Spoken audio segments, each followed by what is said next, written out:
여러분 안녕하세요, 후수파파입니다. 지난 영상에서 표준 임대료법을 살펴봤어요. 워낙 떠돌아다니는 얘기들이 달라서 개정안 원문을 보면서 직접 하나하나 살펴봤습니다. 결론적으로 봤을 때는 시도지사가 정해서 공표하는 표준 임대료는 단순히 전월세 가격의 통계를 내는 수준이나 임대차 분쟁 조정 시에 참고하는 정도의 수준이 아니라 임대인은 거기에 종속되고 강제력이 있는 것이 맞았죠. 물론 대통령령으로 정하는 범위에서 증감할 수 있다, 이런 전제가 있긴 해요. 우선 이 표준 임대료라는 것을 정하는 게 현실적으로 가능한 이야기인지 이 얘기를 먼저 하겠습니다.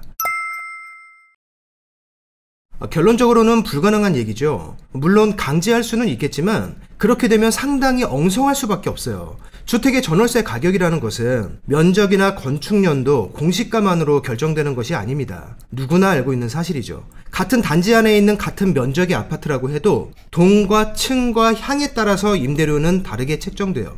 똑같이 10년 된 34평 아파트라도 싱크대와 바닥이 많이 낡은 집도 있고 올수리한 집도 있어요. 입주 시부터 많은 돈을 들여서 천장을 개보수한 아파트도 있고 추가로 돈을 들여서 어린이 안전시설을 해놓은 집도 있습니다. 길을 건너서 옆 아파트로 가보면 똑같은 평수에 비슷하게 생긴 아파트지만 아파트 이름에 따라서 임대료는 또 달라질 수 있습니다. 물론 공시가를 참고해서 결정하긴 하겠지만 공시가 기준이 같다고 해도 실제 매매 가격이 천차만별인 것처럼 역시 공시가와 건축 연도와 면적과 구조가 비슷하다고 해도 임대료를 책정하는 데는 수많은 변수가 존재해요. 다가구나 다세대 주택으로 가보면 더 복잡합니다. 건축 연도는 오래됐지만 관리가 상당히 잘 된 건물도 있고 지어진 지 2, 3년밖에 안 되었지만 누수나 곰팡이가 자주 발생하는 주택도 있어요. 4층짜리 주택이지만 관리인도 있고 청소 용역에 돈을 들여서 상당히 깔끔하게 관리되는 주택도 있고 주인도 멀리 살고 딱히 관리인도 없어서 주차장에 5만 가지 쓰레기가 펼쳐지는 주택도 있습니다.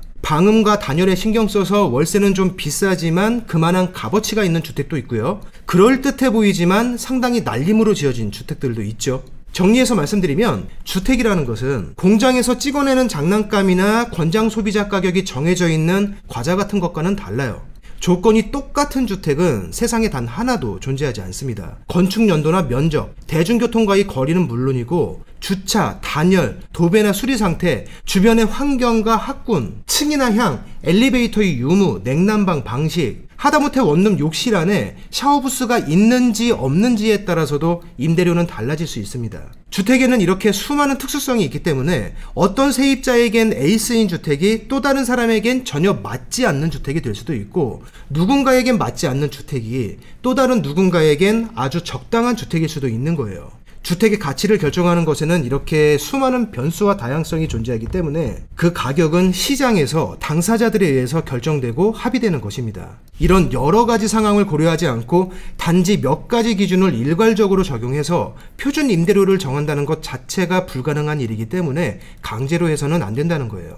임대료가 당사자들에 의해서 결정되는 또 다른 이유가 있죠.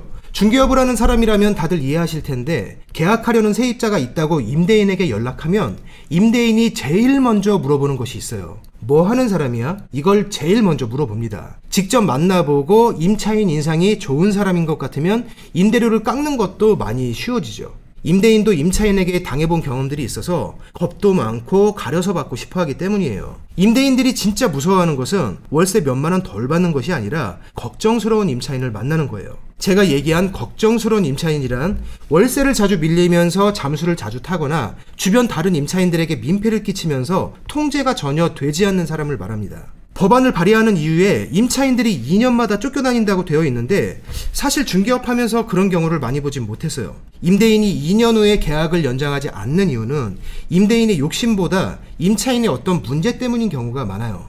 이 얘기하면 또 있는 사람 편든다는 댓글들이 달릴 텐데 월세 잘 내고 건물의 다른 임차인과 트러블 안 만드는 공중생활의 기본을 잘 지키는 임차인도 많이 있습니다. 임대인들은 이런 임차인들을 제일 좋아해요. 대부분의 임대인들은 임대료를 조금 더 받는 것보다 그런 임차인들이 계속 자기 집에 살아주길 바랍니다. 임대인들 역시 그들만의 고충이 있고 임차인을 잘못 만났을 때 다른 임차인들이 어떻게 피곤해지는지 그걸 통제하고 해결하는 게 얼마나 어려운 일이고 거기서 어떤 스트레스를 받게 되는지 잘 알고 있어요. 그런 상황을 다 겪어본 사람들이라 그런 쪽으로는 아주 겁이 많습니다. 그런 이유가 있기 때문에 우리 같은 공인중개사들이 월세를 조금이라도 더 깎기 위해서 임대인에게 임차인을 가능한 좋게 얘기하는 거예요. 제가 이 법안에 문제가 있다고 생각하는 이유는 이 법안을 발의한 이유 때문입니다. 윤호중 의원은 이 법안을 발의하면서 이 법안이 왜 꼭 필요한지 그 이유를 법안 속에 적어 놓았어요. 주거기본법 개정안에 있는 이유입니다. 2년마다 쫓겨다니는 서민들이 급증하고 있다고 되어 있어요. 주택임대차보호법 개정안에 있는 이유입니다. 역시 임차인과 그 가족들이 2년마다 쫓겨다니는 일이 빈번하게 일어나고 있다고 적혀 있습니다. 그래서 법을 이러저러하게 바꿔서 임차인들을 보호한다는 거예요.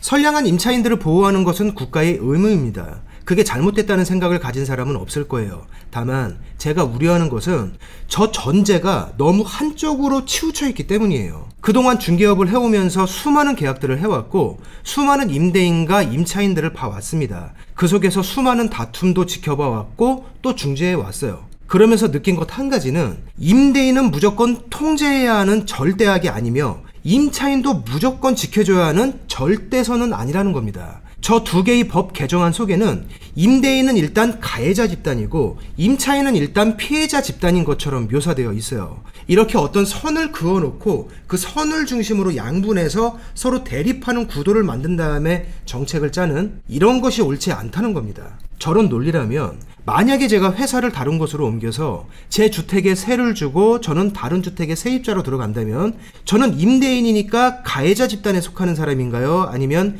임차인이기도 하니까 피해자 집단에 속하는 사람인가요?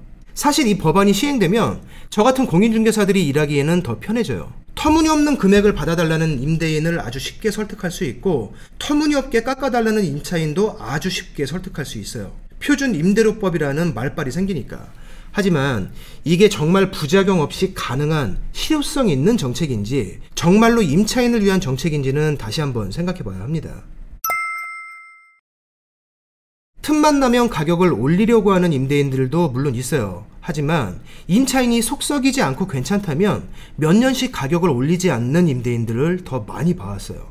임대인들이 전월세 가격을 급격하게 올려서 2년마다 쫓겨다니는 임차인과 그 가족들이 아주 많기 때문에 전월세 가격까지 국가가 정해주는 법을 어쩔 수 없이 만들어야 한다는 그 논리에 대해서 저는 선뜻 동의되지 않아요.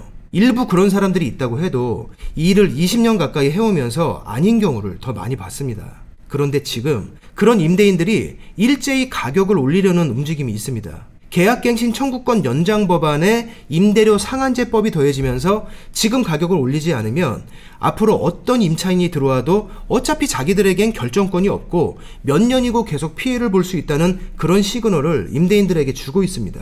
그리고 더 중요한 것은 이 법안은 인간의 본성을 정면으로 거스르고 있어요. 앞으로 지어지는 민간임대주택들은 임대료를 더 받기 위한 몇 가지 조건만 신경 쓰고 나머지는 날림으로 지어지는 주택들이 양산될 수 있습니다. 현재 양심적인 임대인들에게도 좋지 않은 신호를 주고 있고 앞으로 벌어질 상황을 생각해봐도 결코 임차인들이 유리해질 것 같지는 않아요. 예전에 로베스피에르라는 다른 나라 옛날 정치인과 우유에 대한 일화를 소개한 적이 있어요. 워낙 유명한 얘기지만 다시 간단히 설명드리면 소시민들에게 우유를 싸게 보급한다는 목적으로 우유 가격 상한제를 실시했고 낙농업과 상관없는 사람들을 이를 적극적으로 지지했어요. 여기에 항의하는 낙농업자들은 시민의 적으로 간주했고 반대하는 상당수는 처벌을 받습니다. 시간이 지나서 낙농업자들은 도산했고 우유와 유제품은 암시장을 통해서 권력자들만이 누리게 되었죠. 감자 가격 상한제를 실시할 때도 감자 생산과 상관없는 시민들의 열렬한 지지를 받은 반면에 감자를 생산하는 사람들 중 상당수는 처벌받았습니다. 베이컨 가격 상한제를 실시할 때도 마찬가지였죠. 더 잘 만들고 더 많이 생산하는 기술을 개발하고 보급하는 대신 시민들을 위한다는 명목으로 하나의 품목씩 순서대로 가격을 통제해가면서 점점 많은 사람들이 도산하고 점점 많은 사람들이 처벌받으면서 점점 많은 품목들이 시장에서 사라졌습니다. 그리고 그 피해는 자기는 그 집단에 속하지 않았기 때문에 열렬히 환영했던 바로 그 시민들에게 돌아갔어요. 나라는 운영해야 했기 때문에 세금도 계속 걷어야 했는데 막대한 세금을 내던 사람들이 많이 도산했기 때문에 결국 소시민들을 더 쥐어짤 수밖에 없는 아주 암울한 시대가 되었습니다. 의도가 선하다고 해서 결과가 항상 좋은 것은 아니에요. 시장에는 시장에서의 논리가 있기 때문에 올바른 방향으로 적절히 유도할 필요가 있고 그 과정에서 약간의 통제도 필요할 수 있어요. 하지만 그게 강압으로 바뀌고 어느 순간 임계점을 넘어가면 반드시 부작용이 있기 마련이에요. 그리고 그 피해는 항상 약자에게 가장 크게 돌아갔습니다. 오늘 영상은 여기서 마치겠습니다. 요새 근처에 밥집이 별로라서 결정장애가 생겼는데 내일 점심에 뭐 먹을지도 누가 정해줬으면 좋겠네요. 고맙습니다.